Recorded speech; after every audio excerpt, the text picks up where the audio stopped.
Welcome back for episode 2 of the Permanent Deadman World 345 series. If you missed episode 1, pause and click the link in the description to watch that first, because I'm about to drop some spoilers. Otherwise, enjoy the episode. Previously on Zorte vs Permanent Deadman mode. I don't want to swap GP from the main game because I think that's boring. Just shy of 69 prayer. After 12 hours of using an alt account to prep some starter cash and quest items, I knocked out 17 quests, including one small favor, unlocked fairy rings, and got just short of the requirements to do King's Ransom for Piety. Ladies and gentlemen, it feels good to be back on Deadman mode. It's been a little bit, but today I'm going to be taking on one of the most dangerous quests that this game mode has to offer. Why that is and what the quest is, well, I'll get to that a little bit later, but first things first, I've got some skilling to do, I've got some combat to train, so let me go tackle that. First thing on the to-do list, I have a lot of planks to use up from episode 1. I don't want to be carrying all these around because between all the oak and teak planks that I have, well, that's a lot of risk if I get PK'd. So I'm going to start this episode by using all of these up and hopefully breaking 50 construction. Ended up overshooting a little bit, got almost 53 construction instead of 50, and at this point I have what I need to be able to build a portal room, which is going to be absolutely huge for navigating the map on this account. So let me build that portal chamber, which is going to cost a hefty 100k, and we'll go ahead and stick it there for now. And then the other thing that we're going to do to pimp our house a little bit is build a costume room, and if you're a UIM, you know exactly how useful this room is. Let me see if I can find it here. Costume room 42, 50k. Okay, we'll build this. And this is going to allow us to store a whole lot of items like capes on the cape rack, armor in the armor case, robes like graceful in the magic wardrobe, and then some treasure trail items and other things in the rest of this room. It's incredibly versatile, good utility, and right now I need to go ahead and grab myself the runes to start filling out some of these portals. Going on a limestone mission right now. I need 2 limestone bricks for my portal chamber, and there's absolutely 0 for sale on the GE. Such is the life of playing 345 Deadman. It's basically pseudo Iron Man mode. But yeah, I'm gonna run up here, mine some limestone, and grab the supplies that we need, and of course, hopefully not get PK'd from my bank.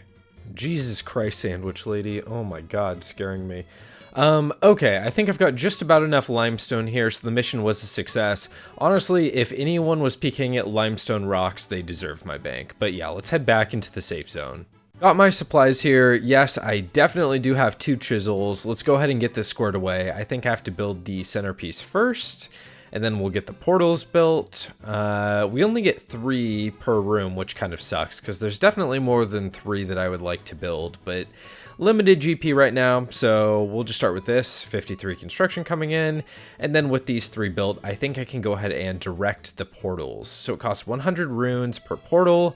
First one, we're going to do Varrock.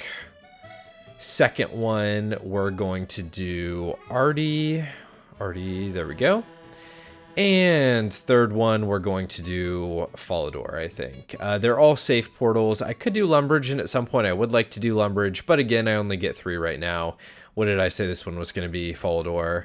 There we go. Got some color popping in the house. It's starting to come together. I'm going to hold off on the costume room for now.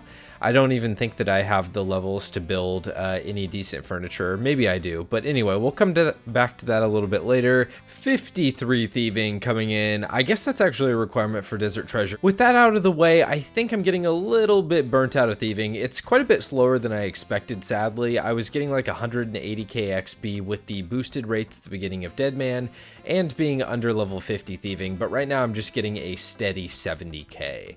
So we're going to move on from thieving right now, and I think it's time to level up the combat a bit.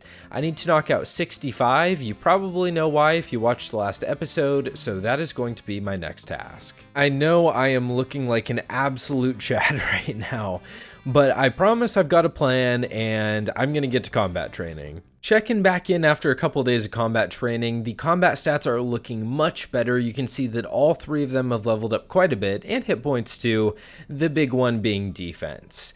Now, with combats out of the way, I can focus on tackling some other items on my to-do list. First of all, I want to unlock all of the safe areas that I possibly can on Deadman mode. That's content that can just be completely reclined without me being stressed out, and one of those areas that has content that is safe is Releka. Most of the city, minus a couple of these docks, is safe, but in order to access and utilize a lot of this content, I need to complete Fremnik trials. So that is going to be the next thing that I want to tackle. One minor problem that I have to address is that to get there, a lot of people would teleport into Camelot and then take this path up and go to Releka. I could move my house, that's not a bad option, but I think I'm going to take the DKS ferry ring that's located right here and walk down, and the reason for that is that Camelot is a huge PK hotspot. This is not a safe zone, and this route through here especially is traveled pretty heavily by PKers.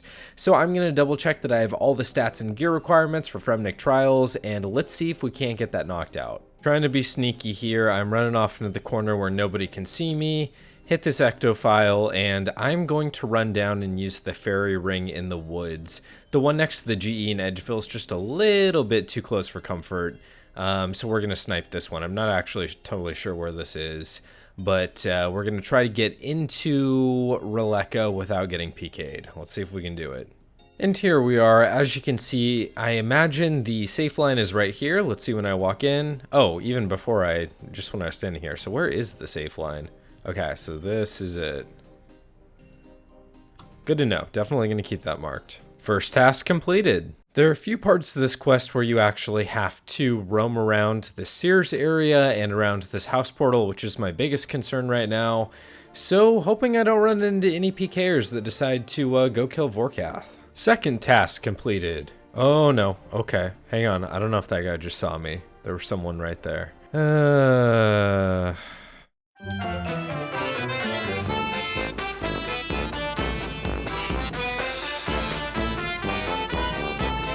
2 hours later.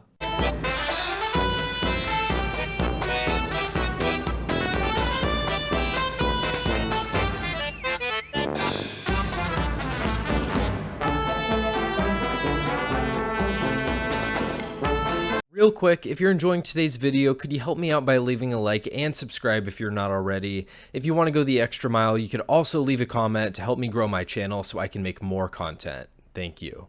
4. I've come to the point in the quest where I need to remove all of my armor to be able to go fight the guy. So I've got a little UIM pro tip for you here. Wait, actually, hang on one sec. Okay, there we go, that's better. So I've got a little UIM pro tip for you here. Normally when you drop an item, it stays on the ground for 60 seconds, then it becomes visible to people to pick up. After another 60 seconds, it despawns. Now, what I can do instead, because this fight is going to take longer than 2 minutes most likely, is I can take off my armor and set it on this table here. This will become visible for anyone to grab after 60 seconds, so I really hope nobody comes up here and snipes this. The last time that I did it, someone did, and literally as I say that, here's a level 120 that totally would have yoinked my gear. I don't trust you, bro. Keep moving. But man, I really hope that guy doesn't yoink my gear. But anyway, I can throw my stuff on the table here. It will become visible after 60 seconds, but it won't despawn until 10 minutes have gone by. So I can safely store it here. Let's give it a try and hope that it's still here when we're done. 5. And the big moment of truth, let's find out if my items are still on the table or if anyone decided to be an absolute slime and yoink them. They're still here, honorable people on this server. 6. 7 tasks completed, if I counted correctly. If not, you can laugh at me in the comments.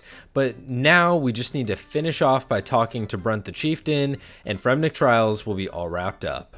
Grats me in the comments, please. Oh boy, this is Monka. There is somebody training at bandits. Hopefully he does not notice me. I'm just gonna run by like I'm invisible. I came all the way out here to the desert to get myself some granite, which I need for King's Ransom. Once again, gonna opt for the sneaky strat here. Okay, good, nobody at the Ecto. I'm gonna make my way over to the fairy ring, and there's another fairy ring behind Sinclair Mansion, which is where I need to start this quest. That's gonna let me skip out from teleporting directly into Camelot where all the PKers are. So hopefully this will pay off. Time for the first scary part of the quest. I have to run directly between the bank and the Camelot teleport spot. So if anyone is standing remotely in the area, I will probably be seen since I need to go into the courthouse. Best I can hope for is that the bank's empty. Looks like it is. Okay. And no one on the minimap. Very good. We're going to try to get in and out. Now the even riskier part. Have to run directly into the teleport spot and hopefully not be spotted. I'm a little bit nervous. Wait, locked tight? Okay, I must have to go around. This is the riskiest spot in the entire quest. So I'm currently in the jail cell right here. And if someone was waiting to TB me, there's absolutely no escape. I have to go through text to get out of here or solve the puzzle. And I would basically be screwed. Thankfully, no one was on their A game, so I am just going to proceed as planned, and hopefully no one catches on.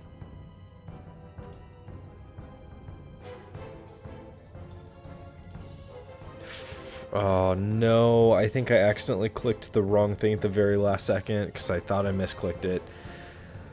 Oh, okay, I think I have to go back. Wait, is this right? Or is that wrong? It says the combination was wrong. Okay, not quite sure what's going on here. Because Quest Helper still says I'm doing okay. So maybe I didn't screw up and I'll be okay?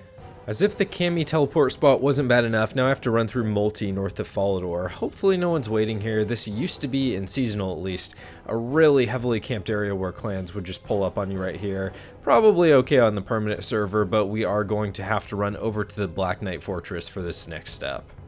You know, now that I think about it, I probably shouldn't just be like dropping random empty vials and stuff as I'm running around. If any PKers are pulling through, that's a pretty good tip that I've been in the area. So maybe I should be more careful about that. Wait. Am I missing? Why do I... Oh my gosh, I'm missing the scroll. How am I missing the scroll? Let me... dude, this is a disaster. Even with Quest Helper, I somehow managed to screw up. Turns out I had the scroll that I needed in my bank. That's why I didn't get it from the wizard. I should have noticed that, but what are you going to do? Now we get to run through Multi a second time. One step left. I have to talk to King Arthur in Camelot, which means I need to teleport directly in. Still a little bit risky because if anyone realizes I'm doing this quest, they can camp the minigame so I can't unlock Piety. So really quick, let's hope that it's empty. All right, we should be good to go. Close the gate so nobody notices. Okay, auto closes, never mind. King's Ransom completed. I can now access the Knight's Waves training grounds in order to unlock Piety. I really should have thought a little bit further and brought a weapon so I could just go right now, but I'm gonna hit the bank, grab some gear, and I will be right back to knock out Piety. This might be the most scuffed inventory of all time, but I did pull out the D-Sim to use the training grounds. Hopefully we don't lose it. Once again, let's tele in. Oh, I should hover over. And no one's here. Okay. I literally just tried to equip my D-Sim, and I do not have 60 attack. So... back once again, this time with the trusty Rune Sim. This should be good enough, I hope. Might take me 10 years to clear this, but we'll get her done. You know what? That was taking way too long. I'm going to pick myself up a superset so that I can boost my stats up a little bit. Getting drained. I mean, I can tell this is going to take like an hour and a half. So let me get a little bit of a boost and we'll head back. Fourth time is the charm, hopefully. This time with super attacks and super strengths. I just had the knight despawn on me on like 20 HP. That is really disappointing. 61 attack, 60 strength, and the D-Sim equipped. I think we've got what we need to take on the Knight's Waves. Let's try it one last time.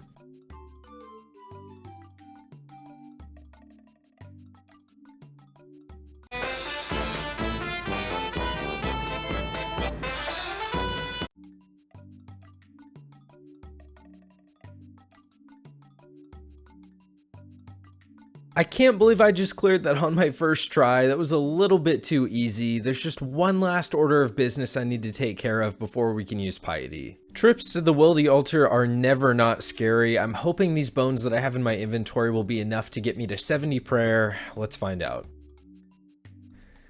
Ladies and gentlemen, against all odds and despite some of the most scuffed questing you've probably ever seen, the piety mission is a success. With piety now on my side, I'm almost ready to take on PVM and Deadman. The only question is, will the PKers find me first?